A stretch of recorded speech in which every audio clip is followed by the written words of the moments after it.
यानी कि भारतीय जनता पार्टी कहीं ना कहीं भीतरे भीतर ये बात के तैयारी कर रहा बा कि अगर नीतीश कुमार झटका देता रहे तब का कल जाई, अगर नीतीश कुमार लालू संग जाता रहे तो का कल जाई, अगर नीतीश कुमार अलग से सुपर गठबंधन बनावता रहे तब का कल जाई। और ये सारा चीज पर मंथन हो रहा बा। नीतीश कुमार के 15 साल के उपलब्धि पर भारतीय जनता पार्टी के चुप्पी बहुत कुछ है। गाड़ी पर भी उनका के चला जाता तो ठेल के आवत रहे, गुड़के वाला गाड़ी पर बैठ के आवत रहे, एयरपोर्ट से निकल तो देख ही हो।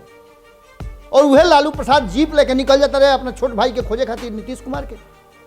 भोरे भोरे जीप, पुरनकी जीप जो रहे ओकरा के लेकर के खोजे निकल जाता है नीतीश कुमार के। दीने में ललटेन जला देता रहे कि भाई हो बिजली के रोशनी में कहा जाना नीतीश कुमार के ने भुला गई, अब ललटेन के रोशनी से उनका खोजल जाए। ललन सिंह पूरा कार्यक्रम के हैक क्लियर रहा और ललन सिंह के पूरे बयान में नीतीश कुमार के विशेषता बतावे के सबसे मुख्य कारण जो रहा वो ये रहा कि नीतीश कुमार के मुख्य बात बतावे और नीतीश कुमार के विकास लालू के विकास से बढ़िया बा ई बात बतावे में उनका पूरा समय लग गई। जीतन राम मांझी मुख्यमंत्री के कुर्सी खातिर दावेदारी ठोक दिले रहन, वो घड़ी जरूरी रहे नीतीश कुमार के ले आवल, कारण कि नीतीश कुमार से समझौता हो गई रहे कि नीतीश कुमार अब महागठबंधन बनी हैं और साथे साथे चुनाव लड़ी हैं। यह चलते जीतन राम मांझी के विरोध में खड़ा होकर के और विधानसभा में उनका के हरवले, उनका के मुख्यमंत्री के कुर्सी से इस्तीफा देवे के पड़ो और नीतीश कुमार पुनः मुख्यमंत्री के कुर्सी पर बैठले। और एक पीछे कहीं ना कहीं लालू प्रसाद और कांग्रेस रहे।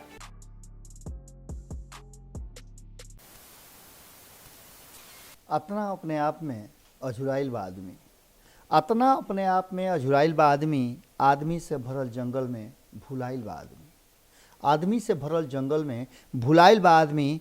आपन हारल केकरा से कहे, आपन हारल केकरा से कहे, लजाइल बा आदमी, आपन हारल केकरा से कहे, लजाइल बा आदमी। नकाब वाला नेता लोग के फेर में ठगाइल बा आदमी।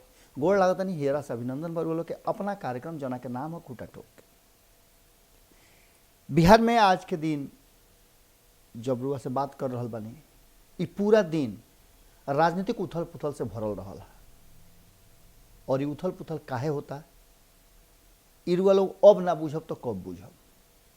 ये उथल पुथल के कारण लालू प्रसाद बाड़े, वो लालू प्रसाद के जिनका के उनकर विरोधी समझ गई रहन कि अब लालू समाप्त हो गई बाड़े, राजनीतिक रूप से उनकर सक्रियता समाप्त हो गई बा।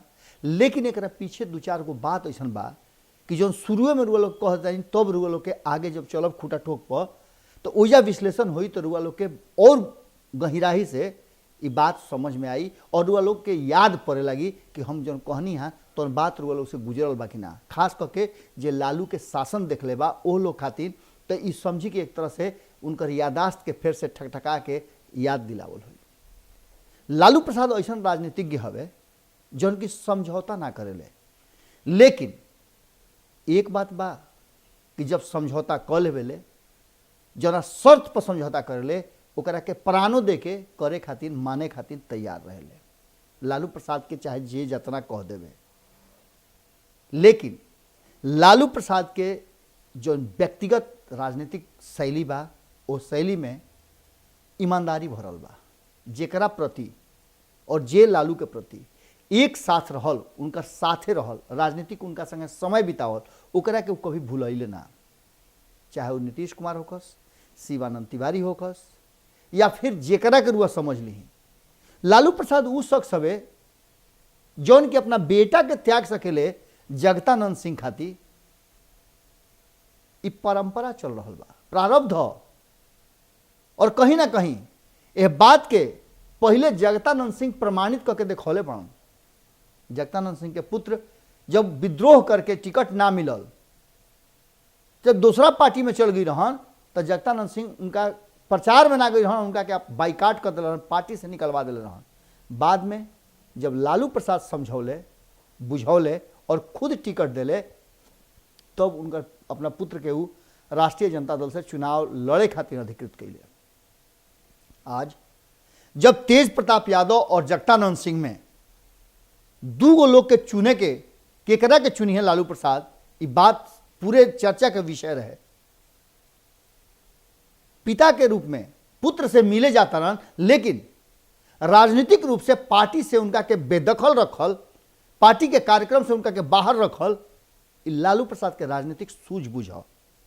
और शायद यही सूझबूझ के चलते तेजस्वी यादव के मजबूर होकर के और लालू प्रसाद खातिर कार्यक्रम रखे के पड़ल और लालू प्रसाद के फिर से एक खाली बिहार के राजनीति में उनकर पांव जमावे के पड़ल, उनकर खूंटा ठोके के पड़ल।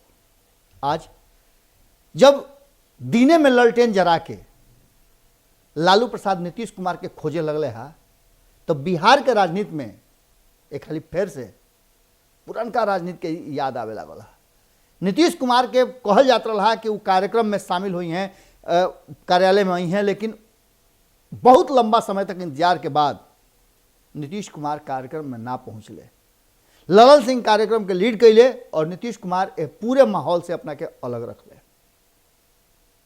अब यह बात से रुआ अंदाजा लगा सकता नहीं कि लालू प्रसाद उतने ना भैला, ललटेन जरा के तब खोजले हा जब भोरे भोरे जीप लेके निकल ले हा। वो पुरनका जीप जो जीप पर कभी नीतीश कुमार भी बैठा रहन, वो जीप से लेके निकल रहे हैं कि जीपो पहचान के कहीं हो सकेला कि अगल बगल से गुजरब तो देख ली हैं, बाकी तो नीतीश कुमार निकल रहे हैं ना। और लालू खोजते रह गए हैं, उनका भेटैले है ना, तो लास्ट में उनका दिने में ललटेन जरावे के पड़ल। एकरा अलावे बिहार के राजनीति खातिर लालू प्रसाद रुआ सुनले तो बहुत होकर, जो जितना बात कहले है वो सब बात रुआ सुनले होकर, लेकिन वो बात के बाद जो भीतरिया बात बा वो लोग के सामने लेके आई बानी। और भीतरिया बात सिर्फ लालू प्रसाद के ना, नीतीश कुमार के प्रतिक्रिया का बा। और नीतीश कुमार भीतरे भीतरे का सोचता रहे, कांग्रेस कहाँ पहुंच गई अब लालू प्रसाद के एक्शन में अइला के बाद, और भारतीय जनता पार्टी अब का सोच रहा बा। ये सारा विषय के लेकर के रुआ लोग के ले चलता नहीं खूटा ठोक पे। अपना चैनल खूटा ठोक पे रुआ लोग के भोजपुरी के प्रेमी बानी, बिहार से रुआ लोग के प्यार बा, दुलार बा, स्नेह बा, अपना भोजपुरी के रुआ हेजा हियरा के करीब में रखले बानी, या फिर अन्य भाषा जौन बा बिहार से जुड़ल, मैथिली, मगही, बजिका, अंगिका, जौन भी भाषा बा वो सब भाषा के हम स्वागत करतानी। और संगे संगे रुआ लोग के निहोरा भी करतानी कि आई सबे खूटा ठोक पे अपना भाषा में बोली, बतियाई, गाई, बजाई, पढ़ी, लिखी, जौन करे के वतन करी।